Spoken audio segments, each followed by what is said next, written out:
To eat. စားသည် စားသည် စားသည်သူကထမင်းစားနေသည် သူကထမင်းစားနေသည် သူကထမင်းစားနေသည်ကျွန်တော်မနက်စာစားပြီးပါပြီ ကျွန်တော်မနက်စာစားပြီးပါပြီ ကျွန်တော်မနက်စာစားပြီးပါပြီကလေးကပန်းသီးစားခြင်းသည် ကလေးကပန်းသီးစားခြင်းသည် ကလေးကပန်းသီးစားခြင်းသည် To drink. တောက်သည် တောက်သည် တောက်သည်ကျမရေတောက်နေသည် ကျမရေတောက်နေသည် ကျမရေတောက်နေသည်သူကလက်ဖက်ရည်တောက်သည် သူကလက်ဖက်ရည်တောက်သည် သူကလက်ဖက်ရည်တောက်သည်ကလေးများနွားနို့တောက်ပါ ကလေးများနွားနို့တောက်ပါ ကလေးများနွားနို့တောက်ပါ To sleep. အိတ်သည် အိတ်သည် အိတ်သည်သူမအိတ်နေသည် သူမအိတ်နေသည် သူမအိတ်နေသည်ကျွန်တော်ညဘက်အိတ်သည် ကျွန်တော်ညဘက်အိတ်သည် ကျွန်တော်ညဘက်အိတ်သည်ကလေးကအိတ်ပျော်နေသည် ကလေးကအိတ်ပျော်နေသည် ကလေးကအိတ်ပျော်နေသည် To wake up. နိုးသည် နိုးသည်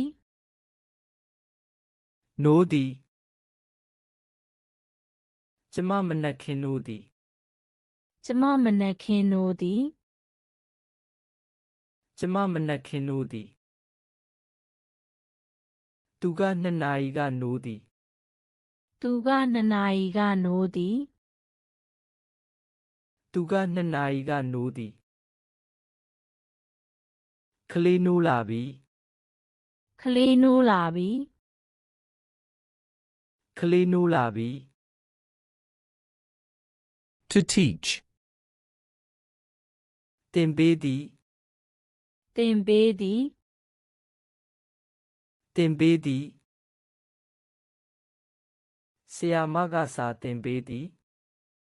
ဆရာမကစာသင်ပေးသည် ဆရာမကစာသင်ပေးသည်သူကကျွန်တော်ကိုအင်္ဂလိပ်စာသင်ပေးသည် သူကကျွန်တော်ကိုအင်္ဂလိပ်စာသင်ပေးသည်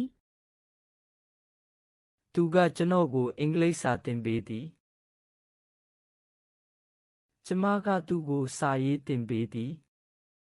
ကျမကသူ့ကိုစာရေးသင်ပေးသည် ကျမကသူ့ကိုစာရေးသင်ပေးသည် To learn. သင်ယူသည် သင်ယူသည် သင်ယူသည်ကျွန်တော်ဗမာစာသင်ယူနေသည် ကျွန်တော်ဗမာစာသင်ယူနေသည် ကျွန်တော်ဗမာစာသင်ယူနေသည်သူမဂီတာတီးသင်ယူသည် သူမဂီတာတီးသင်ယူသည် သူမဂီတာတီးသင်ယူသည်ကလေးများစာသင်ယူကြသည် ကလေးများစာသင်ယူကြသည် ကလေးများစာသင်ယူကြသည် To buy. ဝယ်သည် ဝယ်သည် ဝယ်သည်ကျမဈေးဝယ်ထွက်သည် ကျမဈေးဝယ်ထွက်သည် ကျမဈေးဝယ်ထွက်သည်သူကစာအုပ်ဝယ်သည် သူကစာအုပ်ဝယ်သည် တ သူကစာအုပ်ဝယ်သည်ကျွန်တော်ပန်းသီးဝယ်ခြင်းသည် ကျွန်တော်ပန်းသီးဝယ်ခြင်းသည် ကျွန်တော်ပန်းသီးဝယ်ခြင်းသည် To sell. ရောင်းသည် ရောင်းသည် ရောင်းသည်သူကဈေးတွင်ဟင်းသီးဟင်းရွက်ရောင်းသည် သူကဈေးတွင်ဟင်းသီးဟင်းရွက်ရောင်းသည် သူကဈေးတွင်ဟင်းသီးဟင်းရွက်ရောင်းသည်ကျမကမုံရောင်းသည် ကျမကမုံရောင်းသည် ကျမကမုံရောင်းသည်ဆိုင်ကကားရောင်းသည် ဆိုင်ကကားရောင်းသည် ဆိုင်ကကားရောင်းသည် To walk. လမ်းလျှောက်သည် လမ်းလျှောက်သည် လမ်းလျှောက်သည်ကျွန်တော်ပန်းခြံတွင်လမ်းလျှောက်သည် ကျွန်တော်ပန်းခြံတွင်လမ်းလျှောက်သည် ကျွန်တော်ပန်းခြံတွင်လမ်းလျှောက်သည်သူမကျောင်းသို့လမ်းလျှောက်သွားသည် သူမကျောင်းသို့လမ်းလျှောက်သွားသည် သူမကျောင်းသို့လမ်းလျှောက်သွားသည်ကလေးများလမ်းလျှောက်ကစားကြသည် ကလေးများလမ်းလျှောက်ကစားကြသည် ကလေးများလမ်းလျှောက်ကစားကြသည် To play. ကစားသည် ကစားသည် ကစားသည်ကလေးများကစားကွင်းတွင်ကစားနေကြသည် ကလေးများကစားကွင်းတွင်ကစားနေကြသည် ကလေးများကစားကွင်းတွင်ကစားနေကြသည်ကျွန်တော်ဘောလုံးကစားသည် ကျွန်တော်ဘောလုံးကစားသည် ကျွန်တော်ဘောလုံးကစားသည်သူကညီမနှင့်ကစားသည် သူကညီမနှင့်ကစားသည် သူကညီမနှင့်ကစားသည် To read. ဖတ်သည် ဖတ်သည် ဖတ်သည်ကျမစာအုပ်ဖတ်နေသည် ကျမစာအုပ်ဖတ်နေသည် ကျမစာအုပ်ဖတ်နေသည်သူကသတင်းစာဖတ်သည် သူကသတင်းစာဖတ်သည် သူကသတင်းစာဖတ်သည်ကလေးကပုံပြင်ဖတ်ချင်သည် ကလေးကပုံပြင်ဖတ်ချင်သည် ကလေးကပုံပြင်ဖတ်ချင်သည် To write. ရေးသည် ရေးသည် ရေးသည်ကျွန်တော်စာရေးနေသည် ကျွန်တော်စာရေးနေသည် ကျွန်တော်စာရေးနေသည်သူမကအမည်ရေးသည် သူမကအမည်ရေးသည် သူမကအမည်ရေးသည်ကလေးများစာရေးကြသည် ကလေးများစာရေးကြသည် ကလေးများစာရေးကြသည် To speak. ပြောသည် ပြောသည် ပြောသည်ကျမဗမာစာပြောသည် ကျမဗမာစာပြောသည် ကျမဗမာစာပြောသည်သူကဖုန်းပြောနေသည် သူကဖုန်းပြောနေသည် သူကဖုန်းပြောနေသည်ကလေးကမိခင်နှင့်ပြောသည် ကလေးကမိခင်နှင့်ပြောသည် ကလေးကမိခင်နှင့်ပြောသည် To listen. နားထောင်သည် နားထောင်သည် နားထောင်သည် ကျွန်တော်သချင်းနားထောင်နေသည် ကျွန်တော်သချင်းနားထောင်နေသည် ကျွန်တော်သချင်းနားထောင်နေသည်ဆရာပြောတာနားထောင်ပါ ဆရာပြောတာနားထောင်ပါ ဆရာပြောတာနားထောင်ပါသူမရေဒီယိုနားထောင်သည် သူမရေဒီယိုနားထောင်သည် သူမရေဒီယိုနားထောင်သည် To understand. နားလည်သည် နားလည်သည် နားလည်သည်ကျမနားလည်ပါသည် ကျမနားလည်ပါသည် ကျမနားလည်ပါသည်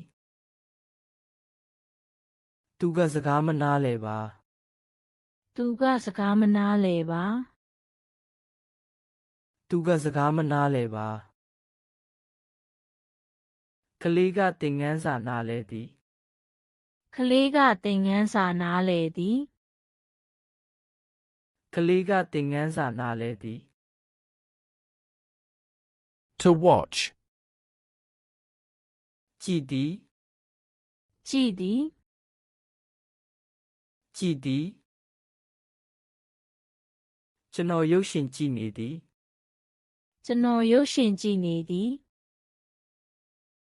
ကျွန်တော်ရုပ်ရှင်ကြည့်နေသည်သူမကမီးပြတိုက်ကိုကြည့်နေသည် သူမကမီးပြတိုက်ကိုကြည့်နေသည် သူမကမီးပြတိုက်ကိုကြည့်နေသည်ကလေးများကတွန်းရုပ်ကြည့်ကြသည် ကလေးများကတွန်းရုပ်ကြည့်ကြသည် ကလေးများကတွန်းရုပ်ကြည့်ကြသည် To cook. ချက်ပြုတ်သည် ချက်ပြုတ်သည် ချက်ပြုတ်သည်ကျမထမင်းချက်ပြုတ်နေသည် ကျမထမင်းချက်ပြုတ်နေသည် ကျမထမင်းချက်ပြုတ်နေသည်သူကဟင်းချက်တတ်သည် သူကဟင်းချက်တတ်သည်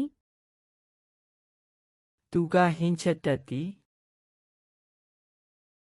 အမေကညစာချက်ပြုတ်သည်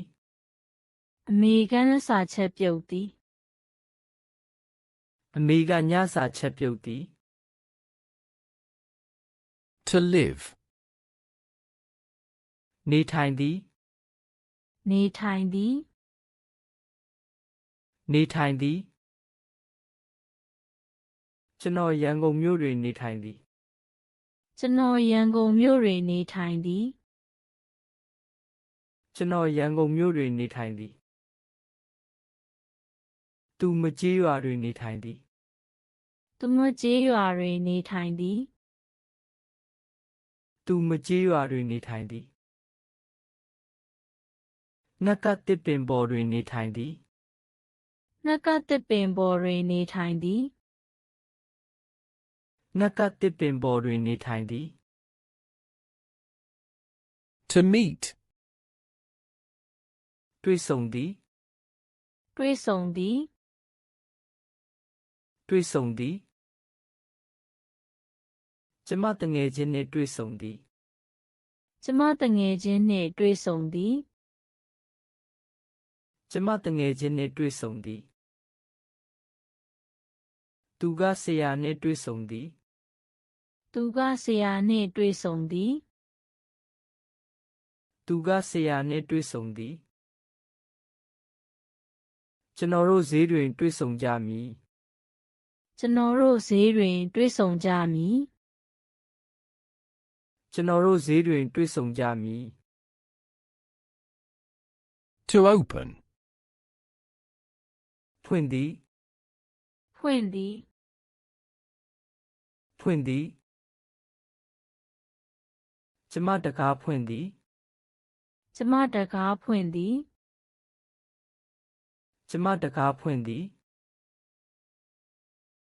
သူကပြတင်းပေါက်ဖွင့်သည် သူကပြတင်းပေါက်ဖွင့်သည် သူကပြတင်းပေါက်ဖွင့်သည် ကလေးကဘူးဖွင့်သည် ကလေးကဘူးဖွင့်သည် ကလေးကဘူးဖွင့်သည် To close. ပိတ်သည် ပိတ်သည် ပိတ်သည်ကျွန်တော်တကားပိတ်သည် ကျွန်တော်တကားပိတ်သည် ကျွန်တော်တကားပိတ်သည်သူမမျက်စိပိတ်သည် သူမမျက်စိပိတ်သည် သူမမျက်စိပိတ်သည်ဆိုင်ကပိတ်သည် ဆိုင်ကပိတ်ပြီ ဆိုင်ကပိတ်သည် To wait. စောင့်သည် စောင့်သည် စောင့်သည်ကျမဘတ်စကားကိုစောင့်နေသည် ကျမဘတ်စကားကိုစောင့်နေသည် ကျမဘတ်စကားကိုစောင့်နေသည်သူကတငယ်ချင်းကိုစောင့်သည် သူကတငယ်ချင်းကိုစောင့်သည် သူကတငယ်ချင်းကိုစောင့်သည်ကလေးကမိခင်ကိုစောင့်နေသည် ကလေးကမိခင်ကိုစောင့်နေသည် ကလေးကမိခင်ကိုစောင့်နေသည် To lose. ရှုံးသည် ရှုံးသည် ရှုံးသည်ကျွန်တော်ပန်ကြားပွဲတွင်ရှုံးသည် ကျွန်တော်ပန်ကြားပွဲတွင်ရှုံးသည် ကျွန်တော်ပန်ကြားပွဲတွင်ရှုံးသည်သူကပတ်စံရှုံးသည် သူကပတ်စံရှုံးသည် သူကပတ်စံရှုံးသည်ကလေးကဘောလုံးရှုံးသည် ကလေးကဘောလုံးရှုံးသည် ကလေးကဘောလုံးရှုံးသည် To win. နိုင်သည် နိုင်သည် နိုင်သည်ကျမပြိုင်ပွဲတွင်နိုင်သည် ကျမပြိုင်ပွဲတွင်နိုင်သည် ကျမပြိုင်ပွဲတွင်နိုင်သည်သူကဘောလုံးပွဲနိုင်သည် သူကဘောလုံးပွဲနိုင်သည် သူကဘောလုံးပွဲနိုင်သည်ကလေးကစုနိုင်သည် ကလေးကစုနိုင်သည် ကလေးကစုနိုင်သည် To love. ချစ်သည် ချစ်သည် ချစ်သည်ကျွန်တော်မိသားစုကိုချစ်သည် ကျွန်တော်မိသားစုကိုချစ်သည် ကျွန်တော်မိသားစုကိုချစ်သည်သူမကသူ့ကြောင့်ကိုချစ်သည် သူမကသူ့ကြောင့်ကိုချစ်သည် သူမကသူ့ကြောင့်ကိုချစ်သည်ကလေးများတခြင်းကိုချစ်ကြသည် ကလေးများသချင်းကိုချစ်ကြသည် ကလေးများတခြင်းကိုချစ်ကြသည် To like. ကြိုက်တယ် ကြိုက်တယ် ကြိုက်တယ်ကျွန်တော်ရေခဲမုန့်ကြိုက်တယ် ကျွန်တော်ရေခဲမုန့်ကြိုက်တယ် ကျွန်တော်ရေခဲမုန့်ကြိုက်တယ်မင်းပါကြိုက်လဲ မင်းပါကြိုက်လဲ မင်းပါကြိုက်လဲသူကစာအုပ်ဖတ်ရတာကြိုက်တယ် သူကစာအုပ်ဖတ်ရတာကြိုက်တယ် သူကစာအုပ်ဖတ်ရတာကြိုက်တယ် To hate. မုန်းတယ် မုန်းတယ် မုန်းတယ်ကျမကမိုးကြိုက်တာမုန်းတယ် ကျမကမိုးကြိုက်တာမုန်းတယ် ကျမကမိုးကြိုက်တာမုန်းတယ် သူတို့ကဟင်းသီးဟင်းရွက်တွေမုန်းတယ် သူတို့ကဟင်းသီးဟင်းရွက်တွေမုန်းတယ် သူတို့ကဟင်းသီးဟင်းရွက်တွေမုန်းတယ်မင်းမမုန်းလဲ မင်းပါမုန်းလဲ မင်းမမုန်းလဲ To help. ကူညီတယ် ကူညီတယ် ကူညီတယ်သူကကျွန်တော်ကိုကူညီတယ် သူကကျွန်တော်ကိုကူညီတယ် သူကကျွန်တော်ကိုကူညီတယ်ကျွန်တော်သူမကိုကူညီမယ် ကျွန်တော်သူမကိုကူညီမယ် ကျွန်တော်သူမကိုကူညီမယ်ကျေးဇူးပြုပြီးကူညီပါ ကျေးဇူးပြုပြီးကူညီပါ ကျေးဇူးပြုပြီးကူညီပါ To start. စတင်တဲ့ စတင်နဲ့ စတင်တဲ့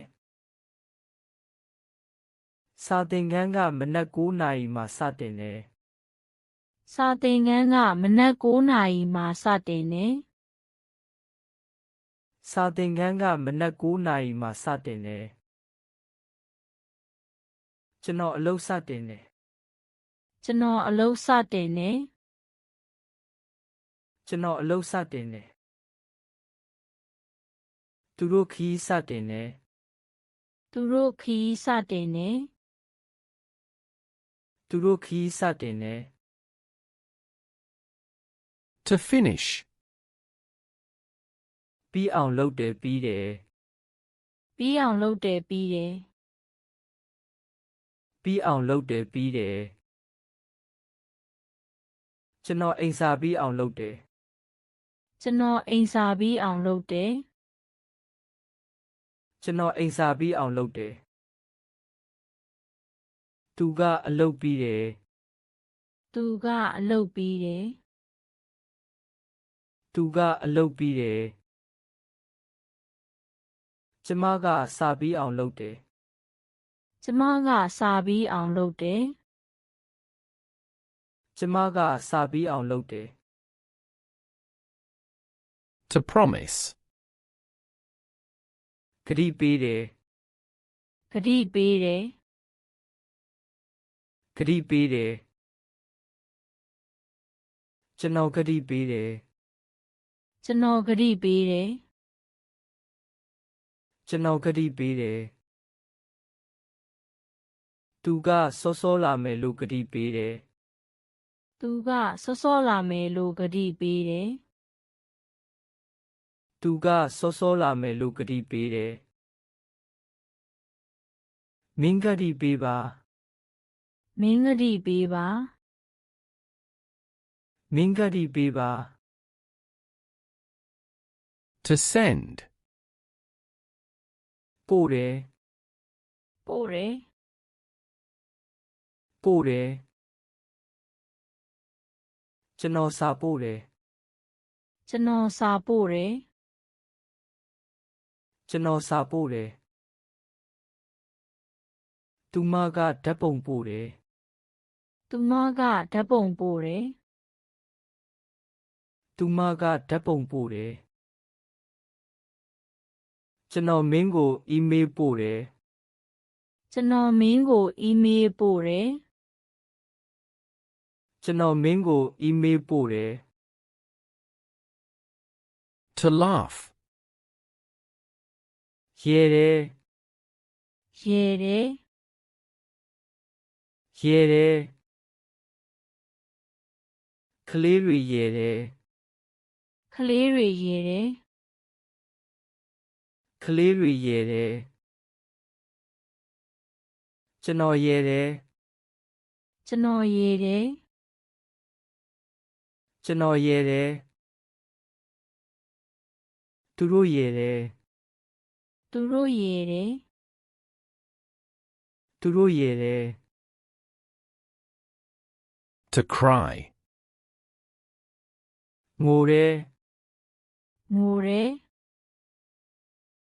ငိုတယ်ကလေးကငိုတယ် ကလေးကငိုတယ် ကလေးကငိုတယ်ကျမငိုတယ် ကျမငိုတယ် ကျမငိုတယ်သူငိုတယ် သူငိုတယ် သူငိုတယ် To smile. ပြုံးတယ် ပြုံးတယ်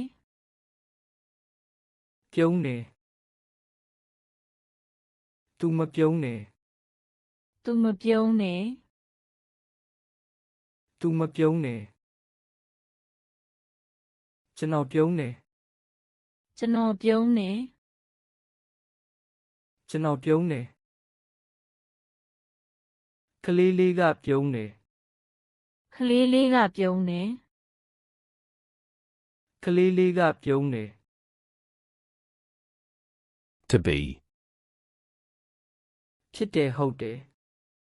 ဖြစ်တယ်ဟုတ်တယ် ဖြစ်တယ်ဟုတ်တယ်ဒါကစာအုပ်ဖြစ်တယ် ဒါကစာအုပ်ဖြစ်တယ် ဒါကစာအုပ်ဖြစ်တယ်ကျွန်တော်ကဆရာဖြစ်တယ် ကျွန်တော်ကဆရာဖြစ်တယ် ကျွန်တော်ကဆရာဖြစ်တယ်ဒါဟုတ်တယ် ဒါဟုတ်တယ် ဒါဟုတ်တယ် To have.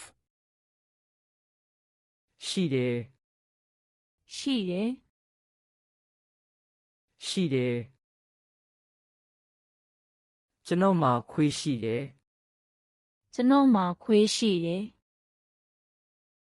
ကျွန်တော်မှာခွေးရှိတယ်သူ့မှာမောင်နှမရှိတယ် သူ့မှာမောင်နှမရှိတယ် သူ့မှာမောင်နှမရှိတယ်ကျမမှာဘီတက်ကလထိုင်ရှိတယ် ကျမမှာဘီတက်ကလထိုင်ရှိတယ် ကျမမှာဘီတက်ကလထိုင်ရှိတယ် To want. လိုချင်တယ် လိုချင်တယ် လိုချင်တယ်ကျွန်တော်ရေလိုချင်တယ် ကျွန်တော်ရေလိုချင်တယ် ကျွန်တော်ရေလိုချင်တယ်မင်းပါလိုချင်လဲ မင်းပါလိုချင်လဲ မင်းပါလိုချင်လဲသူကပန်းသီးလိုချင်တယ် သူကပန်းသီးလိုချင်တယ် သူကပန်းသီးလိုချင်တယ် To feel. ခံစားရတယ် ခံစားရတယ် ခံစားရတယ်ကျွန်တော်ပြောတယ် ကျွန်တော်ပြောတယ် ကျွန်တော်ပြောတယ်ကျမကပင်ပန်းတယ် ကျမကပင်ပန်းတယ် ကျမကပင်ပန်းတယ်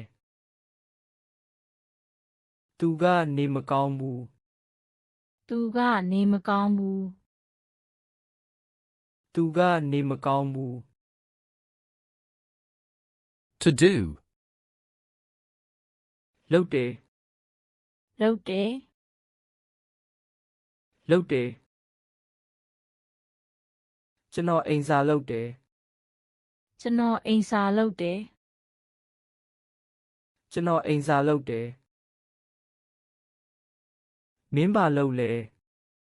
မင်းပါလုပ်လဲ မင်းပါလုပ်လဲသူတို့ကဘောလုံးကစားတယ် သူတို့ကဘောလုံးကစားတယ် သူတို့ကဘောလုံးကစားတယ်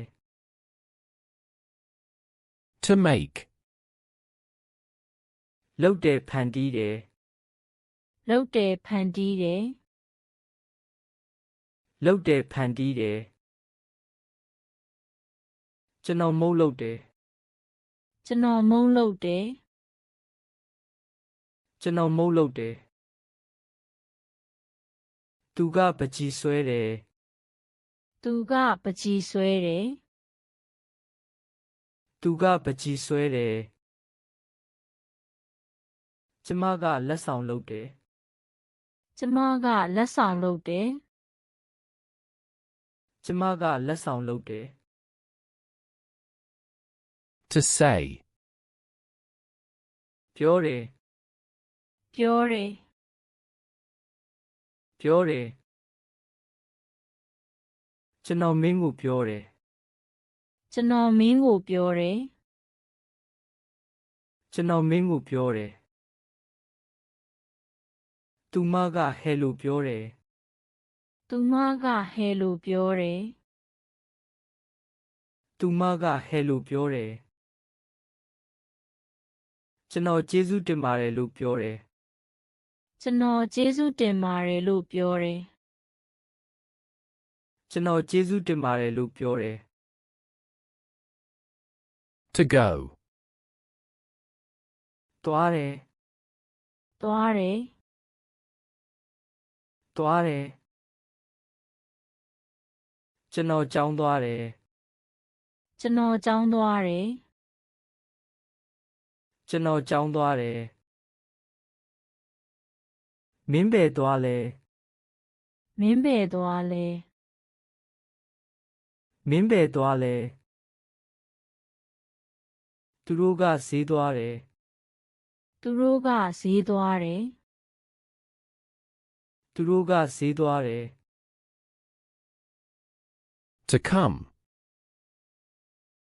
လာတယ် လာတယ် လာတယ်သူကအိမ်လာတယ် သူကအိမ်လာတယ် သူကအိမ်လာတယ်ကျွန်တော်ဒီမှာလာတယ်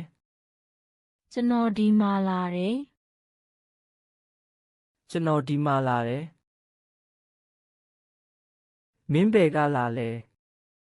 မင်းပဲကလာလဲ မင်းပဲကလာလဲ To get. ရတယ် ရတယ် ရတယ်ကျွန်တော်လက်ဆောင်ရတယ် ကျွန်တော်လက်ဆောင်ရတယ် ကျွန်တော်လက်ဆောင်ရတယ်သူကအကူအညီရတယ် သူကအကူအညီရတယ် သူကအကူအညီရတယ်ကျမကစာအုပ်ရတယ် ကျမကစာအုပ်ရတယ် ကျမကစာအုပ်ရတယ် To know. သိတယ် သိတယ် သိတယ်ကျွန်တော်သိတယ်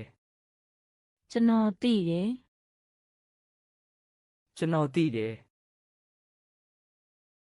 မင်းသူ့ကိုသိလား မင်းသူကိုသိလား မင်းသူ့ကိုသိလား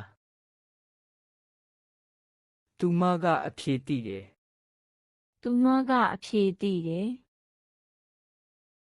သူမကအဖြေသိတယ်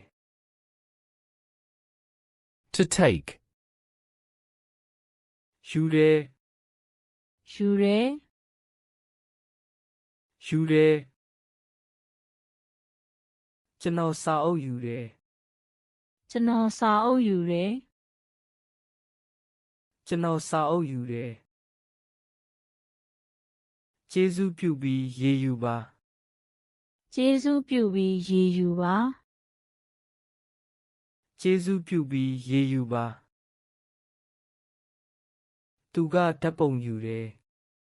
သူကဓာတ်ပုံယူတယ် သူကဓာတ်ပုံယူတယ် To see. မြင်တယ် မြင်တယ် မြင်တယ်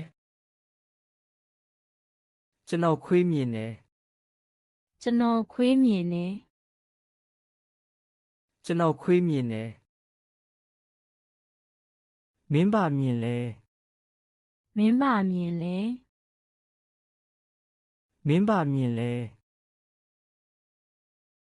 သူတို့ကလာမြင်တယ် သူတို့ကလာမြင်တယ် သူတို့ကလာမြင်တယ် To think. စဉ်းစားတယ်ထင်တယ် စဉ်းစားတယ်ထင်တယ် စဉ်းစားတယ်ထင်တယ်ကျွန်တော်စဉ်းစားတယ် ကျွန်တော်စဉ်းစားတယ် ကျွန်တော်စဉ်းစားတယ်ကျမကဟုတ်တယ်လို့ထင်တယ် ကျမကဟုတ်တယ်လို့ထင်တယ် ကျမကဟုတ်တယ်လို့ထင်တယ်သူကဘာစဉ်းစားနေလဲ သူကဘာစဉ်းစားနေလဲ သူကဘာစဉ်းစားနေလဲ To give. ပေးတယ် ပေးတယ် ပေးတယ်ကျွန်တော်ပန်းသီးပေးတယ် ကျွန်တော်ပန်းသီးပေးတယ် ကျွန်တော်ပန်းသီးပေးတယ်သူမကရေပေးတယ် သူမကရေပေးတယ် သူမကရေပေးတယ်ကျေးဇူးပြုပြီးဒါကိုပေးပါ ကျေးဇူးပြုပြီးဒါကိုပေးပါ ကျေးဇူးပြုပြီးဒါကိုပေးပါ